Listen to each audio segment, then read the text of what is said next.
friends, my brothers and sisters in Christ. We are reading in the book of Numbers. We're going to be starting with chapter 15 of the book of Numbers. My Bible study time, I'm actually running behind. So I'm reading ahead, and I didn't mean to do that. It's just what's happening. And it is kind of rewarding because after I read, I'm deep diving more into the scripture. And if you were with me with Numbers chapter 7, when they're all giving their dedication, the chiefs are giving their gifts. And it lists out for all the 12 tribes the exact same gifts. And why would the Holy Spirit indicate the need to repeat that over and over 12 times? When you read the Bible, we're supposed to be seeking how are we going to learn about God in the Word? How are we going to learn what God is trying to show us in the Word? Why did the Holy Spirit decide to repeat that 12 times over? And then cumulatively, what they all gave, we could have just counted that out and done the multiplication ourselves. And yet, the Word is in the Bible. That real estate in the Bible was taken for God to say what each tribe brought to Him. And in my deep dive study, they were discussing this. And have you ever had a party or gone to a party and there are all these gifts and maybe nobody even says thank you, or you received a ton of gifts, a ton of Christmas cards or something, and these people took the time out of their day, out of their life, they took the resources out of their bank account to provide these gifts, and sometimes they don't even get a thank you. You don't even get a thank you. Or you don't have time to give them a thank you. And yet God, who owns everything, took time and real estate out of the Bible to prove that these people brought these gifts.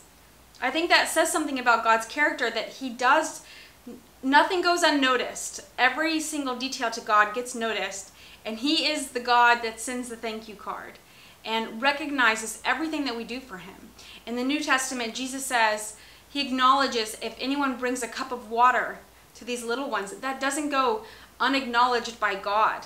And that just says something about His character. So as you read the Bible, it's so important to ask yourself, what is God revealing about His character to me in this word? And it's such a blessing to realize that we worship a God that notices the details. He sees the details of what we do for Him. It doesn't go missed. So anyways, Numbers chapter 15. And I'm reading out of the NLT. Then the Lord told Moses, give the following instructions to the people of Israel. When you finally settle in the land I am giving you, you will offer special gifts as a pleasing aroma to the Lord. These gifts may take the form of a burnt offering, a sacrifice to fulfill a vow, a voluntary offering, or an offering at any of your annual festivals, and they may be taken from the herds of cattle or your flocks of sheep and goats. When you present these offerings, you must also give the Lord a grain offering of 2 quarts of choice flour mixed with 1 quart of olive oil. For each lamb offered as a burnt offering or a special sacrifice, you must also present 1 quart of wine as a special liquid offering. If the sacrifice is a ram, give a grain offering of 4 quarts of choice flour mixed with 1/3 of a gallon of olive oil. And give 1/3 of a gallon of wine as a liquid offering. This will be a pleasing aroma to the Lord. When you present a young bull as a burnt offering or as a sacrifice to fulfill a vow or as a peace offering to the Lord, you must also give a grain offering of 6 quarts of choice flour mixed with 2 quarts of olive oil. And give 2 quarts of wine as a liquid offering. This must be a special gift of pleasing aroma to the Lord. Each sacrifice of a bull, ram, lamb, or young goat should be prepared in this way. Follow these instructions with each offering you present. All of you native-born Israelites must follow these instructions when you offer a special gift as a pleasing aroma to the Lord. And if any foreigners visit you or live among you and want to present a special gift as a pleasing aroma to the Lord, they must follow these procedures. Native-born Israelites and foreigners are equal before the Lord and are subject to the same decrees. This is a permanent law for you to be observed from generation to generation. The same instructions and regulations will apply both to you and to the foreigners living among you. Then the Lord said to Moses, give the following instructions to the people of Israel. When you arrive in the land where I am taking you, and you eat the crops that grow there, You must set some aside as a sacred offering to the Lord. Present a cake from the first of the flour you grind and set it aside as a sacred offering, as you do with the first grain from the threshing floor. Throughout the generations to come, you are to present a sacred offering to the Lord each year from the first of your ground flour. But suppose you unintentionally fail to carry out all these commands that the Lord has given you through Moses, and suppose your descendants in the future fail to do everything the Lord has commanded through Moses. If the mistake was made unintentionally and the community was unaware of it, the whole community must present a young bull for a burnt offering as a pleasing aroma to the Lord. It must be offered along with its prescribed grain offering and liquid offering, and with one male goat for a sin offering. With it, the priest will purify the whole community of Israel, making them right with the Lord, and they will be forgiven. For it was unintentional sin, and they have corrected it with their offering to the Lord, the special gift in the sin offering. The whole community of Israel will be forgiven, including the foreigners living among you, for all the people were involved in the sin. If one individual commits an unintentional sin, the guilty person must bring a 1-year-old female goat as a sin offering. The priest will sacrifice it to purify the guilty person before the Lord, and that person will be forgiven. These same instructions apply both to native-born Israelites and to foreigners living among you. But those who brazenly violate the Lord's will, whether native-born Israelites or foreigners, have blasphemed the Lord, and they must be cut off from the community. Since they have treated the Lord's word with contempt and deliberately disobeyed his command, they must be completely cut off and suffer the punishment for their guilt. One day, while the people of Israel were in the wilderness, they discovered a man gathering wood on the Sabbath day. The people who found him doing this took him before Moses, Aaron, and the rest of the community. They held him in custody because they did not know what to do with him. Then the Lord said to Moses, "This man must be put to death. The whole community must stone him outside the camp." So the whole community took the man outside the camp and stoned him to death, just as the Lord had commanded Moses. Stoning a man for gathering wood on the Sabbath seems like a severe punishment, and it was. This act was deliberate sin, defying God's law against working on the Sabbath. Perhaps the man was taking advantage of everyone else while they were at home resting, in addition to breaking the Sabbath. That's what my little side note says. Then the Lord said to Moses, "Give the following instructions to the people of Israel. Throughout the generations to come, you must make tassels for the hems of your clothing and attach them with a blue cord. When you see the tassels, you will remember and obey all the commands of the Lord instead of following your own desires and defiling yourselves as you are prone to do. The tassels will help you remember that you must obey all my commands and be holy to your God. I am the Lord your God who brought you out of the land of Egypt, that I might be your God. I am the Lord your God." Chapter 16. One day, Korah, son of Izhar, a descendant of Kohath, son of Levi, conspired with Dathan and Abiram, the sons of Eliab, and On, son of Peleth, from the tribe of Reuben. I know about this story. This is a pretty intense story. They incited a rebellion against Moses along with 250 other leaders of the community, all prominent members of the assembly. They united against Moses and Aaron and said, "You have gone too far. The whole community of Israel has been set apart by the Lord, and he is with all of us. What right do you have to act as though you are greater than the rest of the Lord's people?" When Moses heard what they were saying, he fell face down on the ground. Then he said to Korah and his followers, "Tomorrow morning the Lord will show us who belongs to him and who is holy. The Lord will allow only those whom he selects to enter his own presence. Korah, you and all your followers must prepare your incense burners. Light fires in them tomorrow and burn incense before the Lord. Then he will see whom the Lord chooses as his holy one. You Levites are the ones who have gone too far."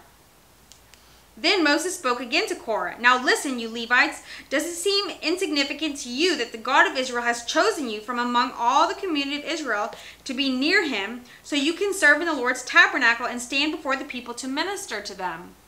Korah, He has already given this special ministry to you and your fellow Levites.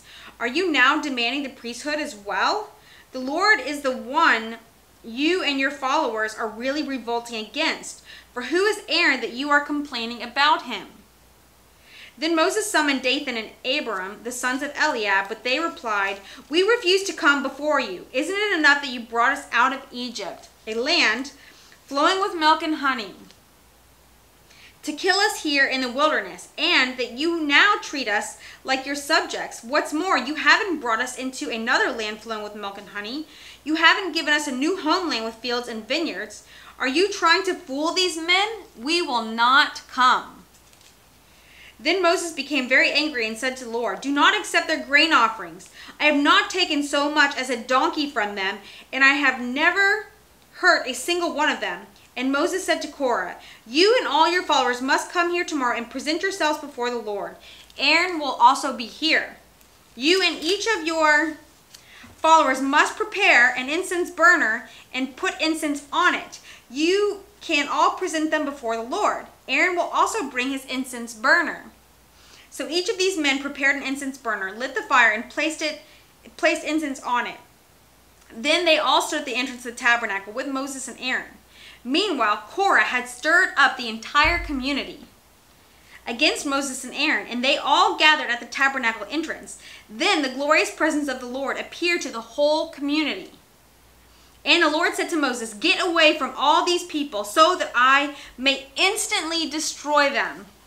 But Moses and Aaron fell face down on the ground. "Oh God," they pleaded, "you are the God who gives breath to all creatures. Must you be angry with all the people when only one man sins?" And the Lord said to Moses, "Then tell all the people to get away from the tents of Korah, Dathan, and Abiram." So Moses got up and rushed over to the tents of Dathan and Abiram, followed by the elders of Israel. "Quick," he told the people, "get away from these tents of these wicked men and don't touch anything that belongs to them. If you do, you will be destroyed for their sins." So all the people stood back from the tents of Korah, Dathan, and Abiram. Then Dathan and Abiram came out and stood at the entrance of their tents, together with their wives and children and little ones. And Moses said, "This is how you will know that the Lord has sent me to do all these things that I have done, for I have not done them on my own. If these men die a natural death, or if nothing unusual happens, then the Lord has not sent me. But if the Lord does something entirely new, and the ground opens up its mouth and swallows them and all their belongings, and they go down alive into the grave, then you will know that these men have shown contempt for the Lord." He had hardly finished speaking the words when the ground suddenly split open beneath them. The earth opened its mouth and swallowed the men, along with their households and all their followers who were standing with them, and everything they owned. So they went down alive into the grave, along with all their belongings. The earth closed over them, and they all vanished from among the people of Israel. All the people around them fled when they heard their screams. "The earth will swallow us too," they cried. Then fire blazed forth from the Lord and burned up the 250 men who were offering incense. And the Lord said to Moses, "Tell Eleazar, son of Aaron, the priest, to pull all the incense burners from the fire, for they are holy. Also tell him to scatter the burning coals. Take the incense burners of these men who have sinned at the cost of their lives and hammer the metal into a thin sheet to overlay the altar." It's getting long. "Since these burners were used in the Lord's presence, they have become holy. Let them serve as a warning to the people of Israel." So Eleazar the priest collected the 250 bronze incense burners that had been used by the men who died in the fire, and the bronze was hammered into a thin sheet to overlay the altar. This would warn the Israelites that no unauthorized person, no one who was not a descendant of Aaron, should ever enter the Lord's presence to burn incense. If anyone did, the same thing would happen to him. Oh my gosh, as happened to Korah and his followers. So the Lord's instructions to Moses were carried out. But the very next morning, the whole community of Israel began muttering again against Moses and Aaron, saying, "You have killed the Lord's people." As the community gathered to protest against Moses and Aaron, they turned towards the tabernacle and saw that the cloud had covered it, and the glorious presence of the Lord appeared. Moses and Aaron came and stood in front of the tabernacle. And the Lord said to Moses, "Get away from all these people so that I can instantly destroy them." But Moses and Aaron fell face down on the ground, and Moses said to Aaron, "Quick, take an incense burner and place burning coals on it from the altar. Lay incense on it and carry it out among the people to purify them and make them right with the Lord. The Lord's anger is blazing against them. The plague has already begun." Aaron did as Moses told him and ran out among the people.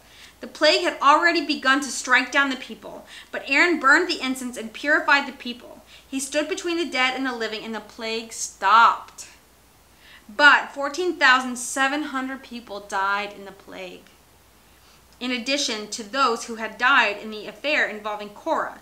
Then, because the plague had stopped, Aaron returned to Moses at the entrance of the tabernacle.